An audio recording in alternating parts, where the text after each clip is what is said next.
Una, John chapter 1, verse 14, hangtod sa 17. Pwede ba dunganon ang tagbasa ang verse 14? Okay? So, ready, begin. And the Word became flesh and dwelt among us, and we beheld His glory, the glory of us, of the only begotten of the Father, full of grace and truth. Ang Bible nagaingon, no? Full of grace and truth. Kabalo naman ta sa verse 1, in the beginning was the Word. Word, pag-abot sa verse 14, nga ang Word na himong flesh. So meaning, no, nga atong makita nga kung ang tao puro bukog way unod, mahadlok gyud ang tao sa bukog, no, maglakaw-lakaw ang kalansay sa dalan, maglumbaan na yung tagpadagan, so gibutangan og lawas sa Ginoo. So atong makita nga balance is very important. Now, klaro kayo sa Bible na gaingon nga ang himaya sa Ginoo balance, okay? Full of grace and truth. Okay? Kung moadto ta sa verse 17, sa following verse, for the law, that is the truth, was given through Moses, grace and truth came through Jesus Christ. So, makita nimo ang combination. Kay daghang kayong church, grace-oriented, daghan po kayong church nga truth-oriented. Wala maigo ang balance. And in the Bible times, sa time ni Moses, no, naghatag ang Ginoo og tulo ka klase nga law, moral law, ceremonial law, civil law. Kani nga mga law is to obey truth. But when Jesus came, matud pa sa Hebrews chapter 10, murag para na lang pa-comfort sa imuhang kahasol, pero ang tinuod, ang tao, ang truth, di gyud makalimpyo sa iyang sala. Matud pa ni Paul, no, balik-balik sa altar nga konsensya ray nawala, pero ang iyang sala wa gyud mawala. That is why we need grace. So, atong makita, no, nga grace and truth kinahanglan i-balance. Okay? Padayon ta. Because the glory of God is balance. Okay? So, truth means reality, command, laws, words, and principle. So, ang truth, di na to ma-ignore. Nag-break ka sa law. Muna yung reality, command, gi-break nimo ang norm, gi-break nimo ang rules. So the truth is, pre atong babae nga nag-immoral, caught in the very act of adultery, that's the truth. Pero naay grace. Okay? Ang grace pasayloon ato silang taga-grasya. Okay, kung walay grace, puro truth, na judgmental. Kung naapoy grace, walay truth, now, relax kaayo. Tolerate. Ang grace, abuse. Na-abuse siya.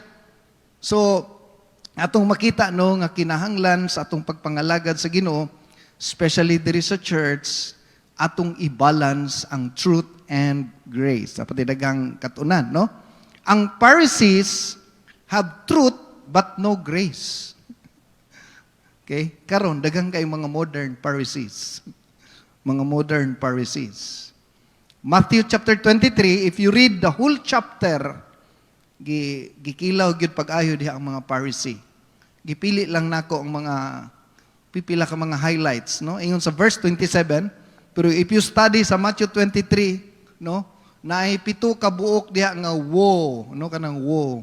Old English man ng woe. W-O-E, woe. Sa Bisaya pa na, kaluoy ninyo. No? Kaluoy ninyo. No? So makakita kag bata nga way gikaon, mayong kag, woe. Kaluoy, no? Pero kinaraan man ang English na, no? Siya, luoy daw kayo ang mga Parisiyo. Kaya nga naman, puno sa truth pero walay grace. Okay? Dili ba kung mangaon dapat manghugas daan according sa balaod? Namo na ang mga Parisiyo. Okay? Dili ba dapat daghang kayo no, daghang kayo mga verses nga mag-prove nga mga Parisiyo is gitawag na sila og mga legalistic. Okay? Munang legal, muna ang truth. Okay? Ingon siya dito, si Jesus Christ mismo nag-address, teachers of the law. Imagine mo ng teachers of the law. Basta gani, teachers sa law, tanang ug sa Pilipinas man na, mga ano na sila, mga senator ba, tigimog balaod. Okay? Tigimo sila balaod. Ang problema, nawala ang grace. Kay ang naghimo sa balaod nakalimtan. Mo nang meaning sa legalistic.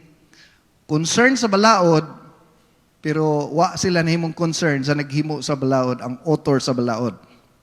And the woe to you, teachers of the law and Pharisees, you hypocrites. Mura daw mo ka ng gwapo kayong moseleo. Maramog mga pansyon nga lami kay tanawon sa gawas. Looks beautiful on the outside, but on the inside, no, mga bukog ug mga kadiber. May point ni Jesus Christ. And sa 28, in the same way, on the outside, you appear to people as righteous. Kani sila, kay grabe gini sila gyud, mga faithful kani, kuyaw kani mga ampo. Sige ginig outreach, sige fasting, sige tanan, no? Ang nahitabo pod kung di mabalance, kung puro pod truth, mahimo pong legalistic. Okay? Unya, daghan ang mawala sa church tungod niini nga attitude, no? Inani ang mga Pharisee sigig pamantay sa mali. Okay? Sa church, pag dili ta kabantay, pag sige tag pamantay sa mali, nakalimutan nga naay grasya ang Ginoo. Okay? Basin makalimutan nga naay grasya ang Ginoo. Kanang ibutang ginoo sa kung na kanang mingon ang akong asawa ba, mo remind siya, mingon siya, cambio daw mo, no? Ikaw daw magbaktas siya magsakyanan unsay bation nimo, no? Kanang himotang gracious.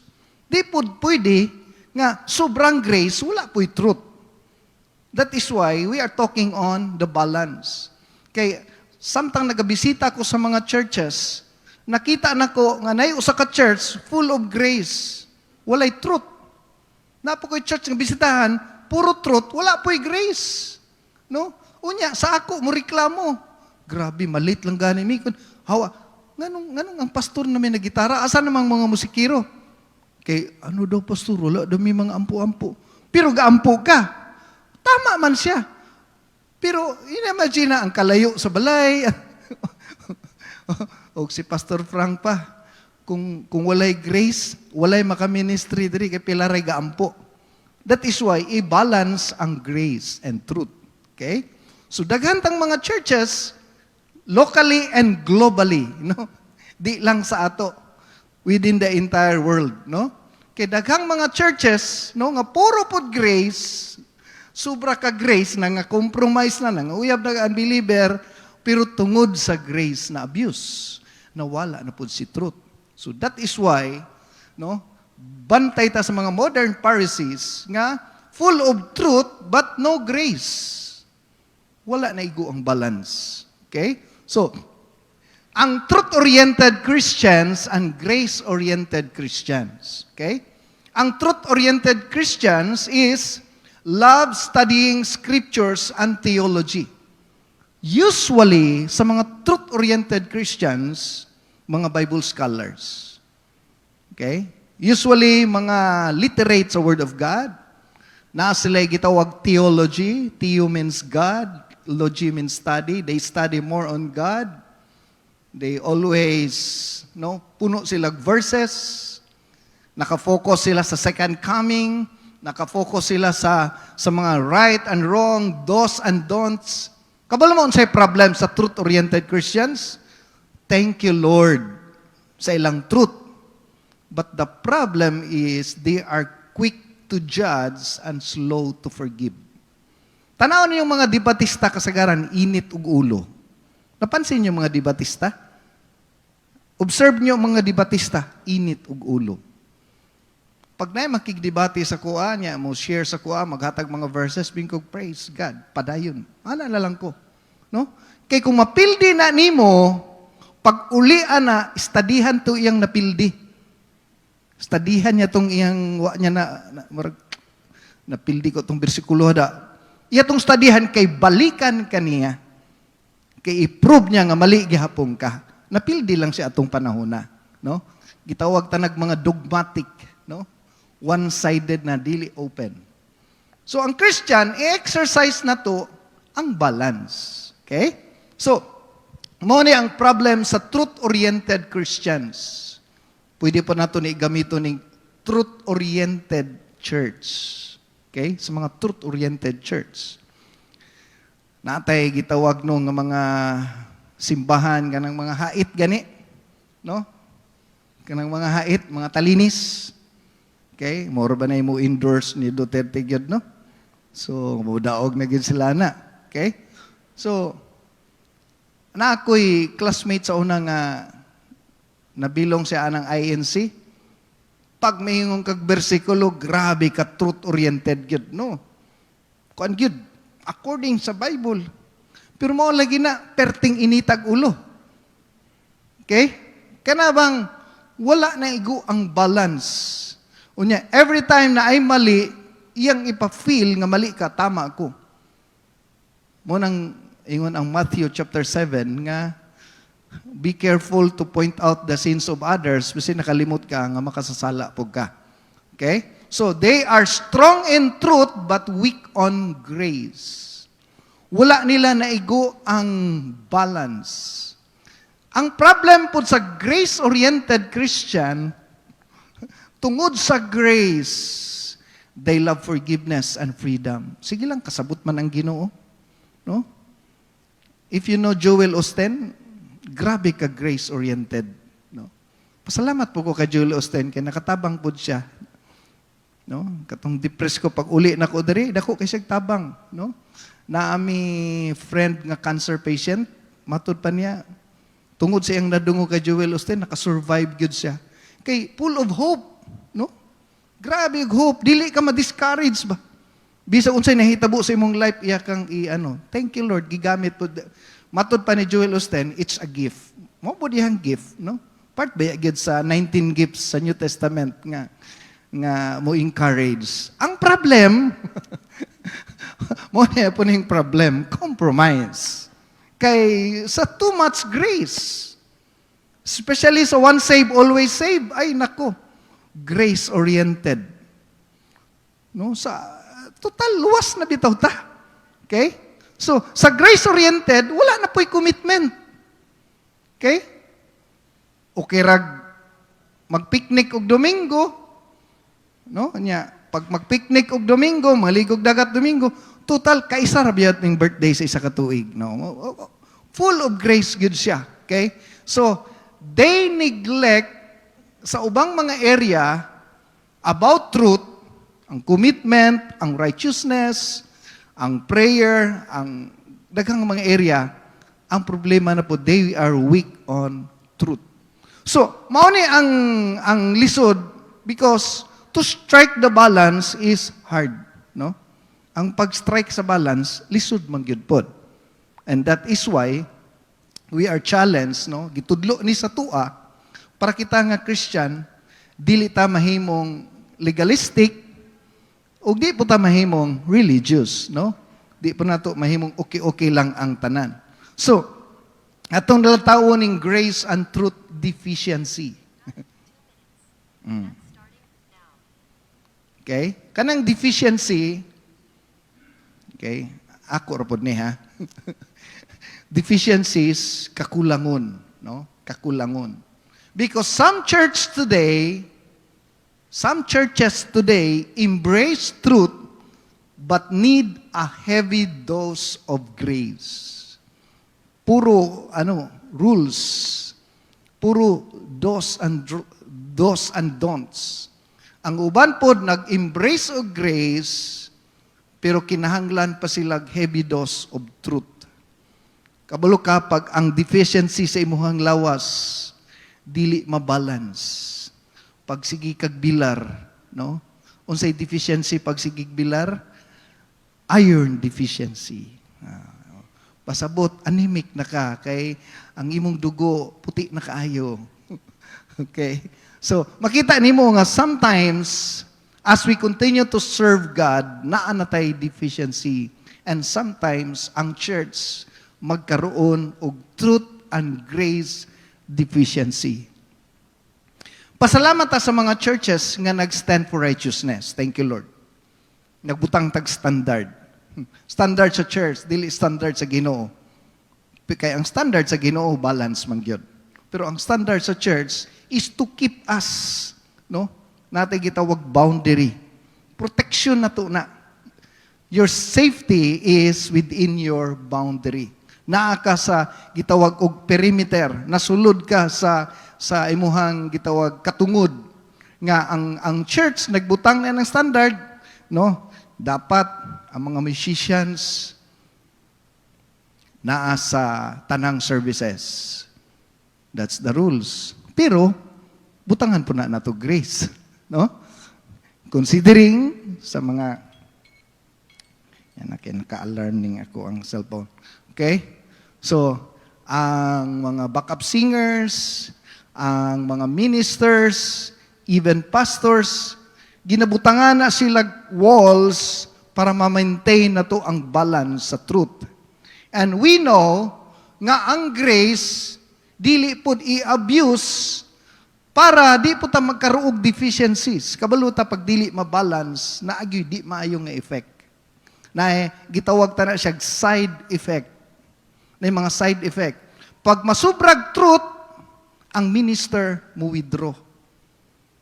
Pag masubraan po grace, ang minister mag-abuse. Okay? So, padayon taning tanawon. Okay? Striking the balance. Ang pag-strike sa balance. Okay? When you stand for truth, ang mahitabo is, mahimo kang murabag makompromise nimo ba? Nga masawayan ka sa uban. Ang uban na ay masulti. Kung mo-stand po ka sa grace, ang uban na po na po'y masulti. So, lisod kayo igon kung imong i-rate, murag mahulog ba nga man pleaser ka. But the truth is, kung i-try nimo ang grace and truth, nagid gapoy ikasulti ang tao. Okay? So, ang atong buhaton as a Christian, kinahanglan kabaluta asa takutob when it comes to grace. Kay ang isa sa reason kung ang grace dili nato siya matagag emphasis. Bubitaw nang gitawag grace meaning gracious. Kung ang tao nagkamali unsang grace nga giingon sa Ginoo, kung mubalik 7 times unsay giingon sa Ginoo, pasaylo apagyud og 7 times. That's grace. Okay? Kung wala nimo ma-exercise ang grace, sige kaglantaw sa iyang mali. Meaning, puro ka truth, wala na kay grace. Kunya, nakalimot ka, daghan pong tao nga lalain sa imo, nga gipasaylo na pud gani ka. Munang nasuko ang Ginoo sa Matthew chapter 18, nga nag-ingon ang Ginoo, nga ibutang na lang na siya dito sa tormentor. Kaya nga naman, gipasaylo ka, karon di ka kapasaylo.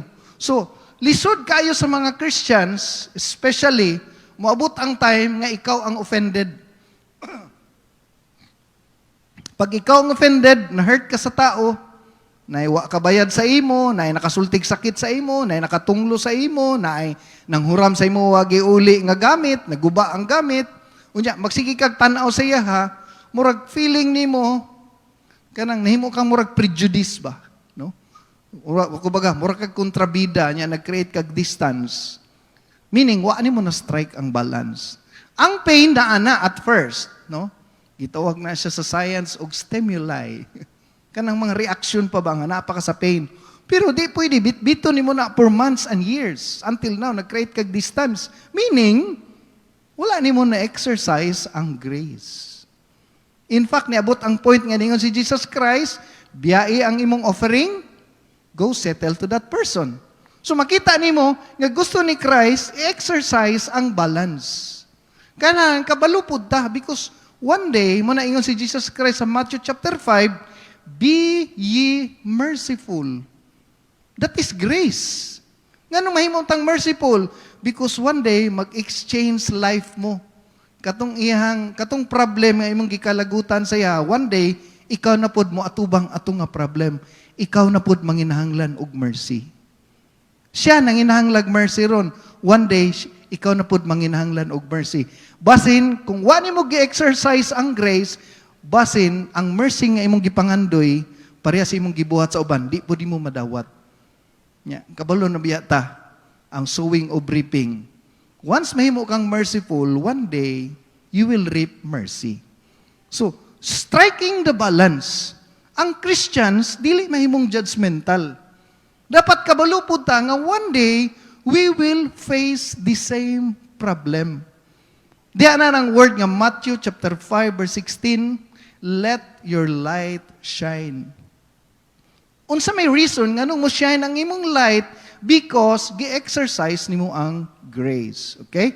So, balance light. Okay? So, truth without grace, churches, mali akong spelling, crushes people and ceases to be truth. Murag lisod-lisod siya, no? Kung ang truth nga walay grasya, okay, puro lang truth, walay grasya, ang mahitabo, ang tao, mahimo siyang magkaroon og deficiency.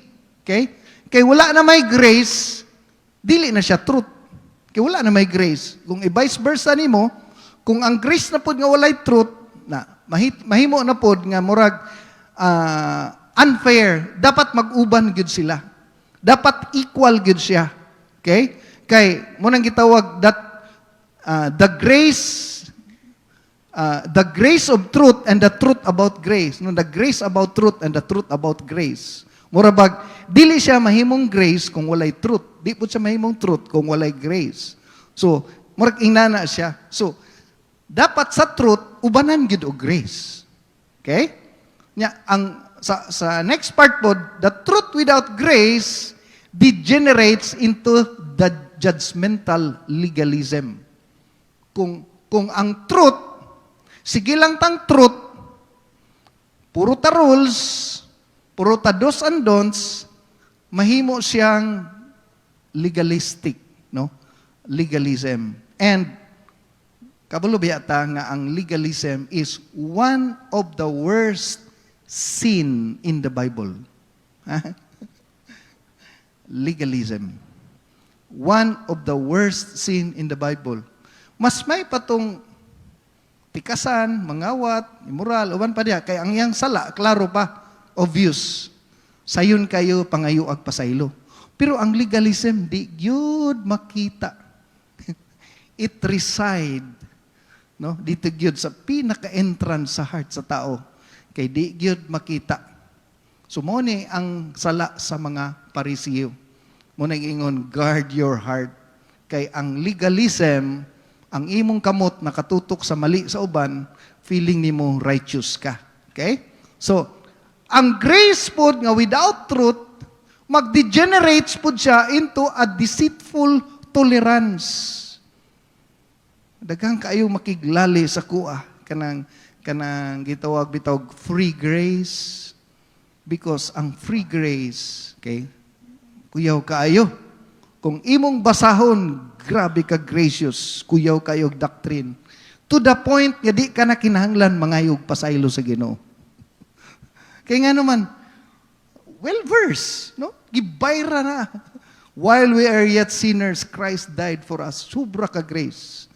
So, isa sa ilahang mga murag leaders na to sa kuang shop, isa halos sa kadlaw mi nagstoryahanay, no, di gid siya kung mao naman lang day na magpadahin na lang ko sa pagpakasala ni kay gigrasyahan naman lang day ko sa Ginoo. So, no, balance, no? We need to exercise the balance, okay?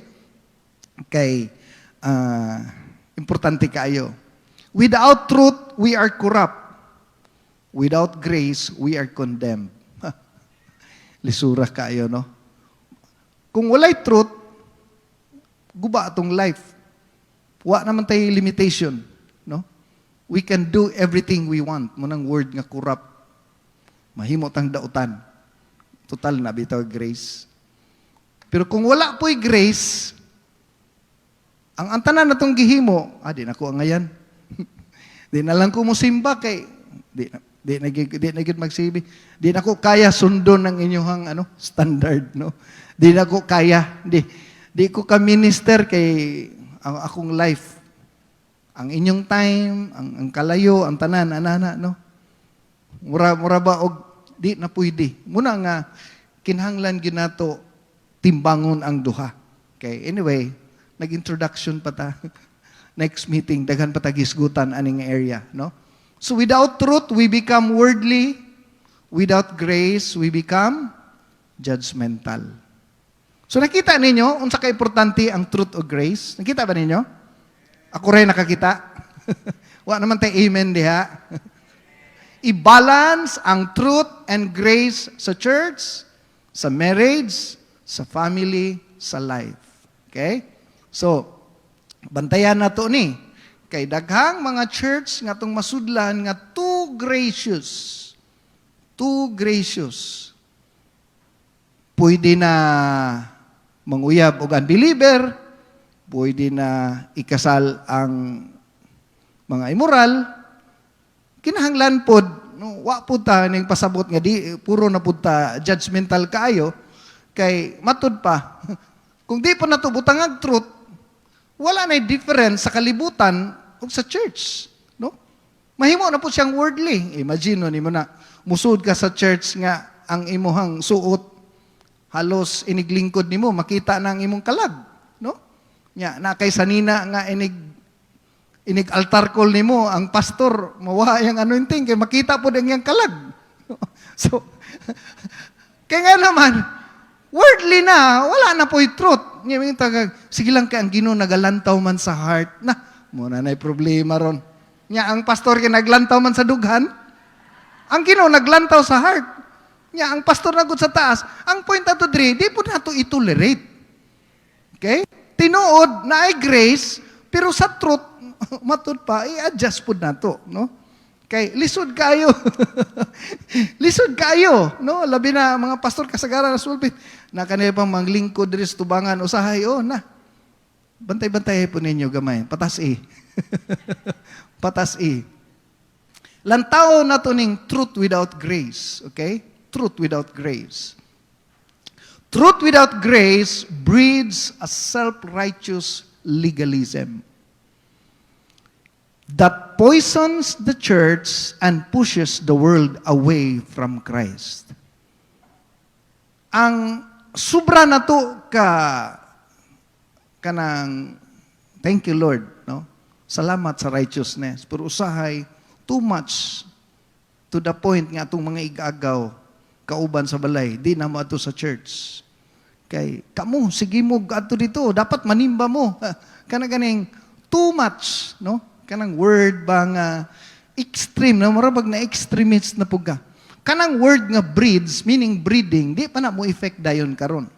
Pero hinay-hinay. Yes, tinuod, mamadlong ta. Ha? Ay palabi, ha? Kinahanglan, napod mo yung time. Ipabati pod, nga murag, pariyor ta makasasala, pero nagrasyahan ko. Usay mong good, makasasala gyud mo. Tanawa ko, sige kong simba, tanawa, lahi ang dagan sa among kinabuhi. Murara pod o kanang ano na pod siya kayo. Legalism ra pod kaayo. Okay? Diri pod sa church, ingnana pod ta. Labi nang uban diri nga way kabilinggan, unya naay mga negosyante, naay uban diri manuroy isda, di ta parparehag life ba? Di ta parpareha og kinabuhi. Ang uban diri pensyonado, tanang outreach na kuya na itong mga senior diri no, mga pensyonado ba? No, bitin bantaan eh. Okay? So, striking the balance. Kinahanglan ang truth ubanan gyud o grace. Okay? Muna ingon si Christ, when you judge, you will be judged. Ang point nato diri is every time i-exercise na to ang truth, dapat ni ayon ni butangi gyud sa katapusan og grace kay basin mabot ang time feeling nimo mali sila, ikaw ray tama, which is dangerous. Kuyaw biya ning self-righteous. Kabalo mo ning kuyaw ning self-righteous, lisod ni maghinulsol. Kaya wa man siya dapat ihinulsol. Muna lisod sa self-righteous. Unsa may akong ihinulsol? Mo na lisod. Kaya wa siya dapat ihinulsol, kay I'm always right. Unya, kanang gingon nga, for by grace you are saved through faith, not of works, na. Wala pa gani naluwas, buutan na. O, pag naluwas na, buutan na. Muna self-righteous. Unsa na lang kung maluwas, pildi gyud mo. Okay? So ato ta sa exercising the balance. Okay? So, ang truth, this is reality. This is the command. Okay? Muna ang mga laws sa Ginoo through Moses. Okay? Uy, wrong spelling ko diha da. Commands. Laws. Okay? Balaod. Dayon. Principle and words. Okay? John 17:17, thy word is true. Proverbs 30 verse 5, every word of God is truth. Okay? So, makita na to, nga ang truth, that is the law. That is the principle. Principle means operating, principle sa Ginoo. Mo na gina siya. Thank you, Lord. Pero, dapat siya ipak. Dapat siya baluton. No? Dapat siya isulod sa regalo nga grace. Amen ba ta diha? No? Dapat ang sulod sa grace is full of truth. Dili pwede nga grace lang nya truth. Kung baga sa sulod sa heart ibutang ang truth. So ato siyang iparap, ipag-gift wrap. Ang truth is ipag-gift wrap nya ang ibutang dito sa card sa gift wrap is grace. Kabalo naman ta sa meaning sa grace. Unmerited favor. You don't deserve, no? Dili ka angayan, pero gihatagan ka. Munang word nga grace. Inside the grace is truth. So, meaning, kita nga Christian, makita sa Ginoo o makita sa mga tao that you are full of grace, but you don't tolerate. Di nimo i-tolerate in the same way, no? Dili makita nga murag ka og one-sided rejug kayo. Now, kay wala may truth, walay grace. Kay ang grace gikan man sa truth. Nya ang truth, by knowing the truth, you will understand grace. Kung kumbaga, inseparable.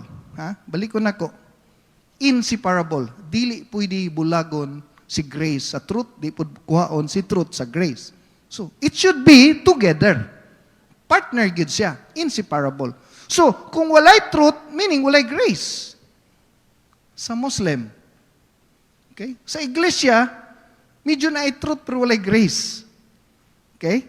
Kay dapat mangyod magpa-member jud ka, dapat mabilong jud ka. Nya, kung walay grace, lisod, no? Example na to sa iglesia. Exercising truth.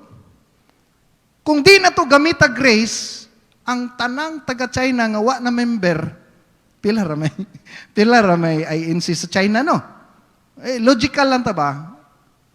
Saudi Arabia, ang Pilipinas, ang tanang religion nagikan biya sa Jerusalem, ang iglesia nagikan sa Pilipinas.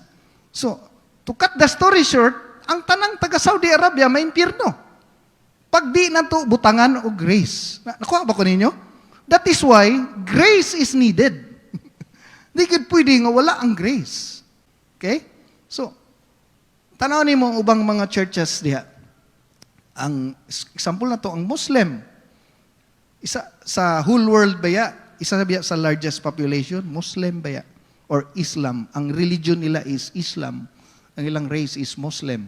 Okay? So, makita nimo no nga sa ilang kadako kung dili nimo butangan og grace, lisod kayo ang tao moadtog langit. Gahapon nakakita ko og reels, no? Ambot kung makahinumdum po ako, naaday ilhanan, takakita mo to, sa mga taong dili makaadto og langit, no? Ang number 1 daw is bugat ug nawong. Mo da nay sign nga dili makaadto og langit, bugat ug nawong. Way kalipay. No? Number 2, dali masuko. Bantay-bantay kining dali masuko, no? Actually pare ang nag-share ana, no? Pare, real sa pare siya. Napud siya punto, no? Mo daw na ang mailanan nga dali masuko. Dali masuko di daw nakatug langit kay nagisgot man na sa pagpasaylo. Tama pud siya, no? Ikatulo, mahadlok mamatay. Kabalo siya di siya mantug langit eh. Wala siya nga mahadlok mamatay. Naku ayos aning parian ni ba? No, naapod siya punto. Mga ilhanan nga dili makaadtog langit. Okay, truth without grace is brutality. Grace without truth, sin became a norm. Okay? Mga quotes na siya. Truth without grace is not really truth. And grace without truth is not really grace. Okay, kuha na tog senaryo. Now, naay senaryo sa Bible nga si Jesus Christ mismo nag-strike sa balance. Ingon sa John chapter 8, no? Ang babae caught in adultery in the very act. Grabe, actual gyud, no? Nabrihan gyud sa hotel ba? Unya, kabalo biyata sa Bible times. Pag masakpan kang nag-immoral, batuon baya ka, ang tawag nila na stone to death. Unya, kaning mga Pariseo nga puno sa truth, para pag opportunity, caught in the act, tanawon tanay mong pagkaginoo, testingan na to. Manaingon dito sa verse 6, this is they said, testing Him. Kung mingon si Jesus Christ, nasakpan man na ninyo, batuan na. Kung ningon si Jesus Christ.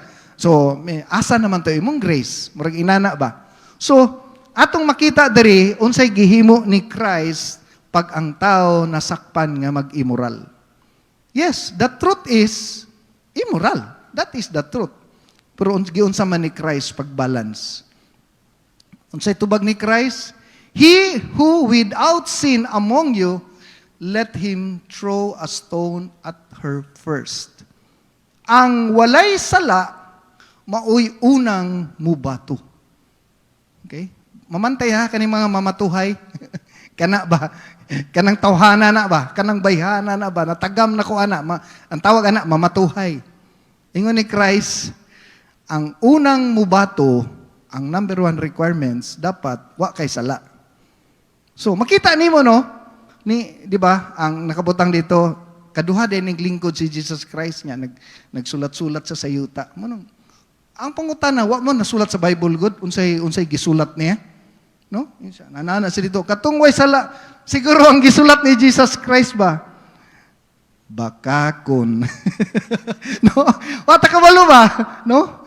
Nya, pornography. Ang unang mubato man, way sala. Kunya, dalo. Ang nahitabo, gipanghulog nila ilang mga bato, kay makasasala man sila. Makita nimo giun sa pag-balance ni Christ. Asan na to makita ang truth and grace into balance? Ingon si Christ, asan naman tong nang bato mo accuse sa imo? Kung sa ingon sa babae, wala na. Tanawan sa ingon ni Christ, ako pud. Kita ninyo? Wala pud nag-condemn si Christ. That is the balance. Now, ang final conclusion sa balance, ingon siya, go and sin no more. Oh, nakasala ka, ayaw na nagbuhatag balik, ha? No? So, inana po dayta. Okay? Inana po ta. Dapat, kay numdum ko katong conference ba? Sorry lang sa mga tig-serve o kanon, ha? Mga pastor, mga pastor nagsumbong sa kuha. Sa pastor, grabe, na-late me ba? Wa may gipakaon niya, di ba, ng mga taga-diri, hurt ka sila, kay that's the truth, that's the rules. Late man mo, that's the instruction. Dili, pwede mo na instruction, kay late mo, di na mo serban, wa na pagkaon. Grabing truth, oy. Ang balance, saan pag-balance? Unya, humagsimba, pwede mo balik mo kaon. Mo na'y grasya. Kung walay grasya, problema na ninyo, pangita mo sa mga on. Walay balance. Nasabtan ba ko ninyo? Ang balance, kay sundugon mo sa uban, pakanon ta mo, malain ang uban. Okay ra. Di ta mo pakanon, pero unya, humag-conference, pwede mo balik ka. That is grace.